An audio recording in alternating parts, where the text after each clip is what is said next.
Bismillahirrahmanirrahim. Assalamualaikum warahmatullahi wabarakatuh. Alhamdulillahi ala ihsanihi wa syukru lahu ala taufiqihi wa amtinanihi.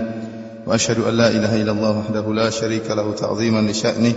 Wa ashhadu anna Muhammadan abduhu wa rasuluhu da'ila ridwanih. Allahumma salli alaihi wa ala alihi wa ashabihi wa ikhwanih. Insyaallah kita akan menyampaikan tentang peristiwa dibelahnya dada Nabi sallallahu alaihi wasallam. Dan saya katakan di antara bukti jantung Nabi bersih, tidak ada gangguan syaitan. Lihatlah bagaimana akhlak Nabi sallallahu alaihi wasallam. Ya akhi, kalau kita belajar akhlak Nabi, mukjizat, seluruh akhlak Nabi mukjizat. Bagaimana rahmat Nabi sallallahu alaihi wasallam, "Ma arsalnaka illa rahmatan lil alamin." Tidaklah kami utus engkau kecuali rahmat bagi alam semesta. Luar biasa rahmat Nabi sallallahu alaihi wasallam, luar biasa.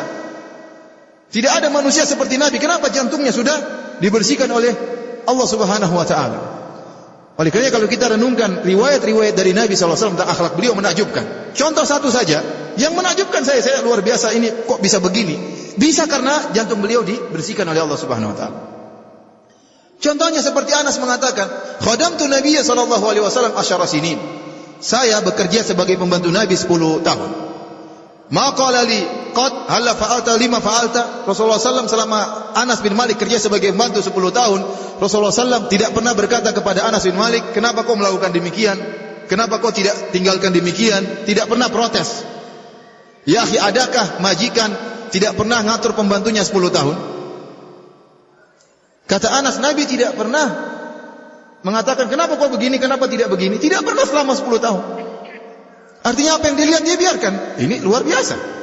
Contoh lagi seperti Nabi SAW tatkala sedang berjalan, hadis Anas bin Malik radhiyallahu taala anhu. Tiba-tiba ada orang Arab Badui.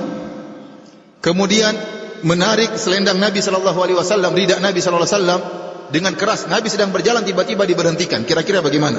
Orang sedang berjalan tiba-tiba diberhentikan, maka ada bekas merah di leher Nabi SAW. Setelah dia memberhentikan Nabi SAW, kemudian dia mengatakan, "Ya Muhammad, a'tini min malillahi alladhi indak." Kata dia, "Wahai Muhammad, berikanlah harta Allah yang ada pada kamu." Ini dia minta uang sama Nabi, minta harta sama Nabi.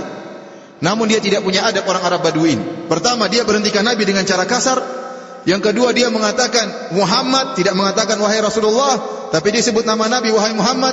Kemudian dia tidak mengatakan berikan hartamu, tapi dia bilang berikan harta Allah yang ada pada kamu. Hartamu itu harta titipan Allah. Ini kan enggak sopan seperti ini. Namun Nabi SAW dalam kondisi demikian, yang menakjubkan saya, Nabi tidak sama sekali marah, bahkan tersenyum dan mengatakan, tuh, berikan kepada orang ini."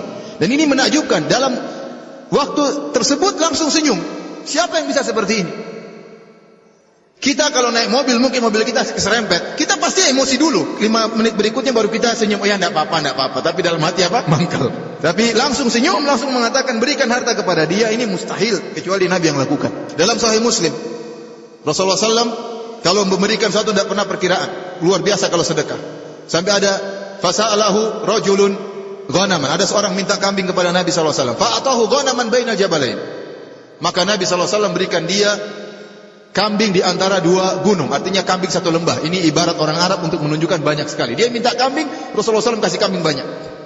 Orang ini langsung masuk Islam gara-gara dikasih kambing yang banyak. Kemudian dia pulang kampung, dia mengatakan, "Ya qaumi aslimu, fa inna Muhammadan yu'ti ata'an ma la yakhshal faqah." Wahai kaumku, masuk Islamlah. Mintalah sama Muhammad. Muhammad kalau sudah kasih pemberian tidak pernah takut miskin. Kasih semuanya. Kenapa dia takjub dengan kebaikan Nabi SAW? Nabi diminta kasih semuanya. Kayak orang enggak takut miskin. Dan memang Rasulullah tidak pernah takut miskin. Kenapa? Jantungnya sudah disucikan oleh Allah Subhanahu wa taala. Ini bukti bahwasanya tidak ada yang bisa berakhlak seperti akhlaknya Rasulullah SAW. Oleh karena kejadian mencuci jantung Nabi SAW ini kejadian yang pernah terjadi, hadis-hadisnya sahih dan ada asarnya, ada buktinya. Yang saya tidak habis pikir tentang akhlak Nabi SAW, nanti kan kita ceritakan tentang hijrah. Nabi SAW waktu beliau belum menjadi Nabi, beliau diberi amanah oleh orang-orang kafir untuk meletakkan barang-barang titipan berharga, dititipkan kepada Nabi. Karena Nabi dikenal sebagai Al-Amin, orang yang sangat terpercaya.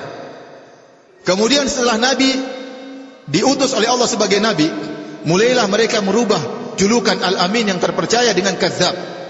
Nabi dituduh pendusta. Nabi dituduh sebagai apa? Penyihir. Nabi dituduh sebagai dukun. Nabi dituduh sebagai orang gila. Nabi dituduh sebagai penyair gila. penyihir, terkadang dituduh sebagai tersihir. Namun anehnya, meskipun mereka siang harinya mengatakan Nabi pendusta, Nabi, tetap saja mereka titip barang sama Nabi.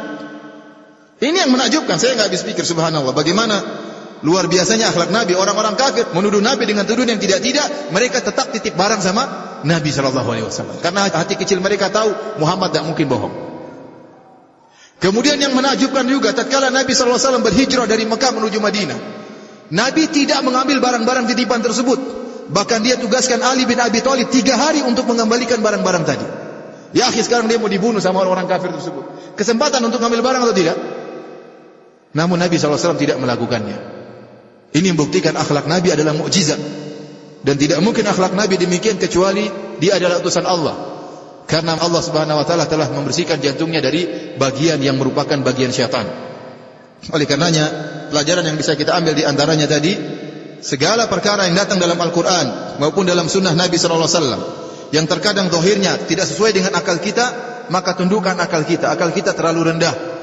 Kata Allah Subhanahu wa taala, "Wa ma utitum minal ilmi illa qalila. Yas'alunaka 'anir ruh." Mereka bertanya kepada engkau tentang ruh, wahai Muhammad. Qulir ruhu min amri rabbi.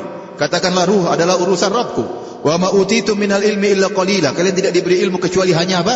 Sangat-sangat sedikit. Mau pakai alat apapun, orang tidak bisa tahu hakikat ruh. Bagaimana ruh itu? Padahal ruh itu selalu berada dalam tubuh kita. Kita enggak tahu bagaimana hakikat ruh. Kalau kita datangkan 100 pakar tentang ruh, suruh teliti tentang ruh, mau diteliti, mau sakaratul maut, kemudian sampai meninggal, sampai keluar ruhnya, pasti ada 100 pendapat.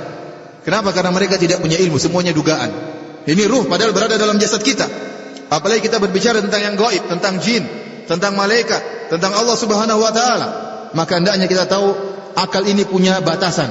Akal ini punya apa? Batasan. Barang siapa yang dengan akalnya nekat untuk menembus batasan-batasan akal, maka dia tidak berakal. Demikian saja, subhanakallah bihamdik, asyhadu alla ilaha illa anta, astaghfiruka wa atubu ilaik. Wabillahi taufiq wal hidayah. Assalamualaikum warahmatullahi wabarakatuh.